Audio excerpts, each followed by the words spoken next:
Hi everyone, welcome to the Holy Week edition of Coffee with Father James.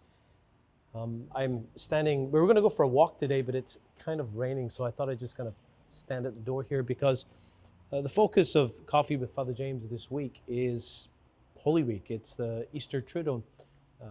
Deacon David spoke beautifully about it this weekend in his homily, talking about these 3 days. You know, for us as Christians, this week is the holiest week of the year. And the 3 days, Holy Thursday, Good Friday, Holy Saturday, are the holiest 3 days of the holiest week of the year.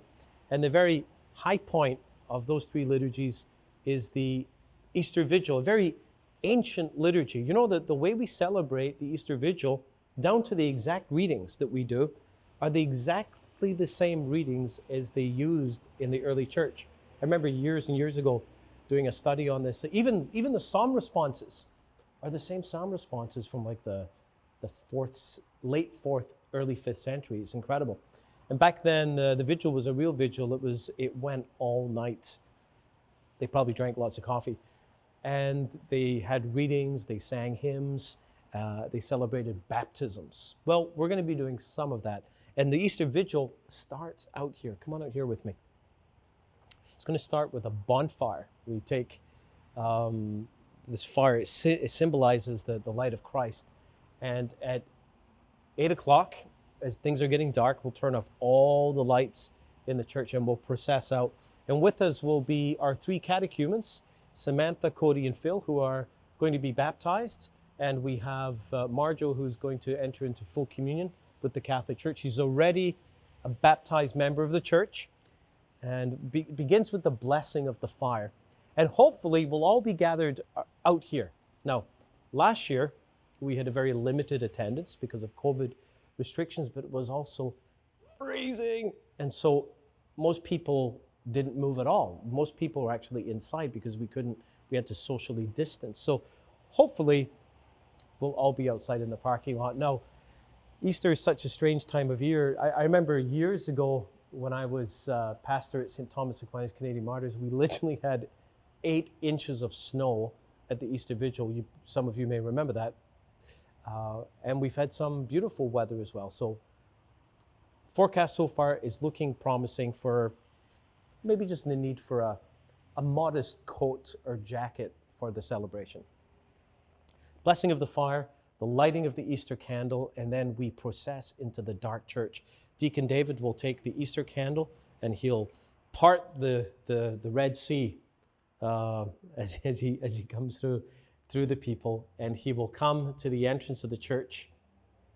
I just realized I'm processing with a coffee cup here.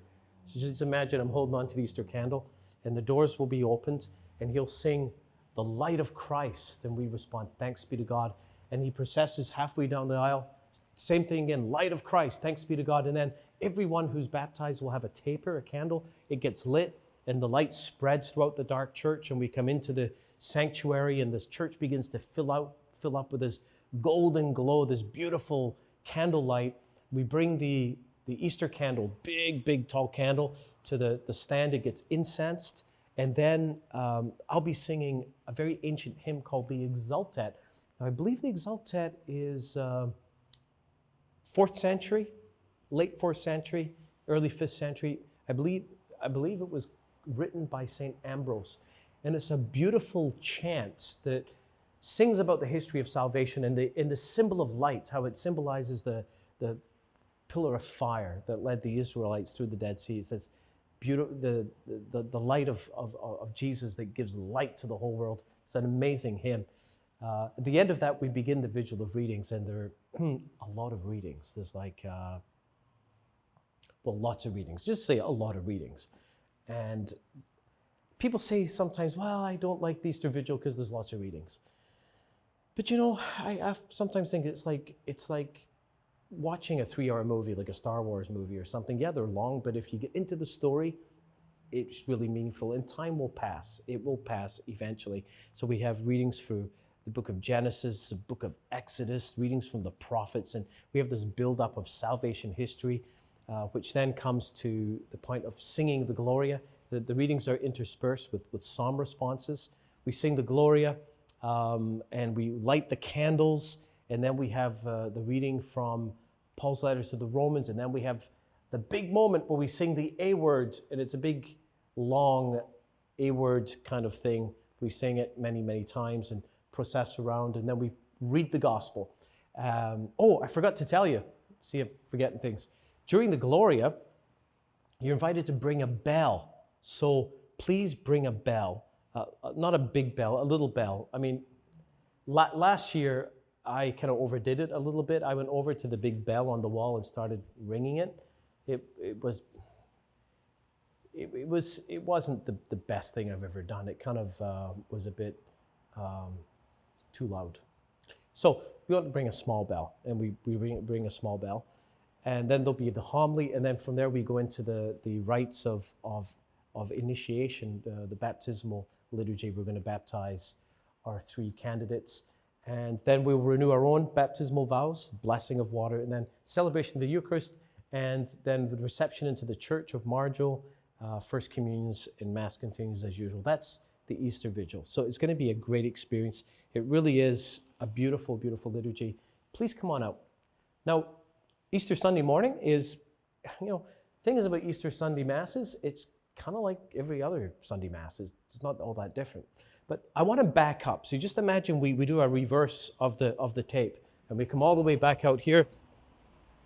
You see this, what flows from the sacred fire and what leads up to the sacred fire, because before we get to Easter Vigil, we have to get through Holy Thursday and Good Friday. And here's the thing about the Triduum, as Deacon David said on the weekend, it's one continuous liturgical celebration, because there are no dismissals on Holy Thursday nor on Good Friday.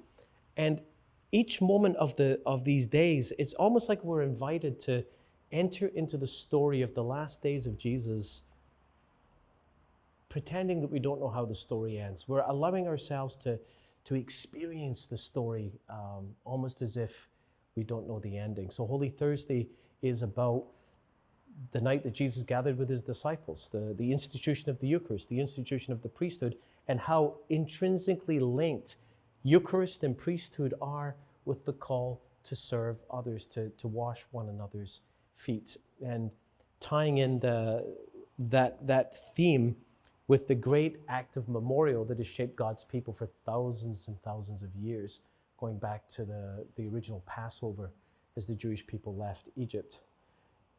In a sense, at the end of the liturgy, we go with Jesus from the upper room to the Garden of Gethsemane. We cross the Kidron Valley, and there's a procession with the Eucharist to the altar of repose, and we're invited to stay for a while and to pray before the Blessed Sacrament. That's Holy Thursday. It's how the liturgy ends with this procession. And on Good Friday, we gather at 3 o'clock. Now, there will be a children or a family celebration, Way of the Cross, on Friday morning, but the full liturgy is at 3 p.m. as it is all over the world. 3 p.m., of course, is the hour that Scripture says that Jesus died on the cross. And this is the most beautiful liturgy. It begins actually in silence. We'll process in through these doors and prostrate ourselves in front of the altar, wearing the red vestments, the same red vestments as we wore this weekend on Passion Sunday. And there is a simple opening prayer, no greeting, simple opening prayer. We sit, and there, this first reading from the prophet Isaiah about the suffering servant. Right? He was wounded for our offenses. He was, by his wounds we are healed. This beautiful, beautiful reading. And then the gospel with the psalm and the second reading. But we have the gospel according to John. The Passion according to John is read every single Good Friday. There'll be a homily. Deacon David is preaching. I'm preaching Holy Thursday. Deacon David is preaching Good Friday, and I'm doing the homily on the Vigil and Easter Sunday morning.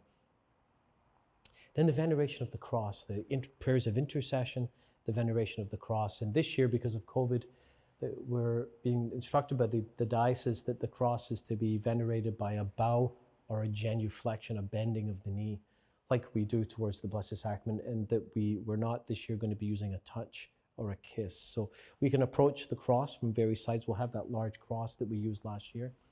And I know that the choir has been working hard to prepare beautiful, beautiful music for these liturgies. When I was first a priest, I learned a kind of a trick from an older priest. I'm not going to tell you who it was, but it was a way to shorten up the liturgies. And instead of having the veneration of the cross at the center of the liturgy, we moved it to the end so that people could venerate the cross and leave and go home. Made it a lot more convenient. It was much more convenient because there is at the end of the liturgy reception of Holy Communion. It used to be called the Mass of the Pre-Sanctified. So the hosts that had been consecrated the night before were distributed to people.